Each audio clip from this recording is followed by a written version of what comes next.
to another conversation, a candid conversation with Arthur Gwyn Moses, and we're winning with Sheila E. Battle at the battle station. Sheila, I'm going to jump right in. Okay. I met you in a season where I had decided to tell others and myself the truth. The scripture that helped me during this season was, before you were formed in your mother's womb, I already knew you.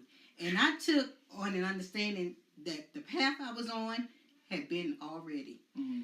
I threw myself at Jesus' feet and began intentionally worshiping every day since. Mm-hmm. And then I met forgiveness. And I met forgiveness, but it was not for me to introduce forgiveness to anyone else. Mm-hmm. It was for me to have that romancing relationship with the Father. Wow.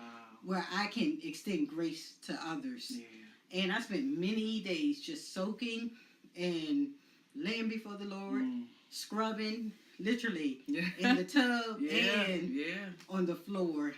And the Lord just met me there. And I want us to go back to when the idea of 15 minutes of grace, everybody, just amazing, was just a thought in her head. And if she falls out on the table like she did when we were there, just excuse us and extend some grace. Yes. So you're on, Sheila. So, first of all, thank you for doing this. And thank you for obeying God. Right? Blessings. That's so amazing. So amazing. So 15 Minutes of Grace is actually almost 15 years old. But it was a private practice. It was something that I was doing just as my own mental health practice, spiritual practice. And it was helping to keep my mind. Stopping during the day like that was helping to keep my mind. But when you and I met, 15 Minutes of Grace had grown from a personal practice to a public declaration to a book. And I was on that journey, scared to death, didn't know what to do, and God put you in my path. Yeah. And just as casually, you were like, oh, I've written books. Oh, I can help you. And I was like, what?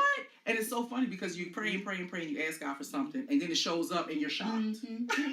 Yeah. So I was shocked. I was just as amazed as well. So we get to the library, we set up a meeting, we go to the library, and you were dropping such nuggets of just pure wisdom. And it was so clear that it was just downloading. Like, you didn't come saying, I'm going to say all of this stuff to Sheila, or I'm going to try to impress Sheila. Like, it was literally like you tuned in, and then you got a download, and then you said what the Lord was saying. Sheila asked me, y'all, she said, well, I need a consult. I do. And then when I first got there, I said, we just need to be quiet. That's what she said. We just need to be quiet, and we just going to sit here for a minute, and we did. But the way God used you to help nurture this book while I was carrying it. Yes. While I was carrying Midwife. It was is the exact word I was going to use. And there were many people who came along the path. The scripture says that one plants and another waters, and God gets the increase. And that's exactly what happened with this book. God planted the seed for 15 Minutes of Grace in my own soul, in my own spirit, to help me make it. And then others came along and watered it. But it did not become a book until you. Yes, that pulling out.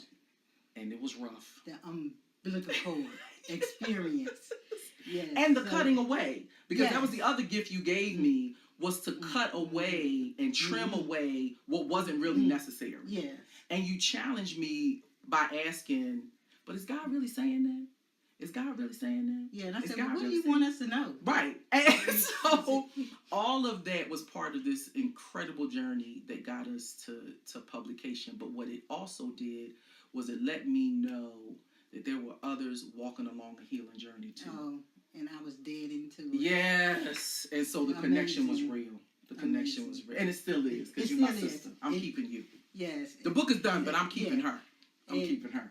We both are still evolving. Yes. Sheila is still evolving. And I just wanted to have a conversation. I really appreciate you even taking the time for me. Because I just wanted to meet with Sheila. Oh. And we do give respects to Frank and the family. Yes, but it's just great to be with great people. Amen. And as I say, you are your best you to chat with me without regret. Wow. So thanks Wow. again for tuning in, everybody. Take care and be well.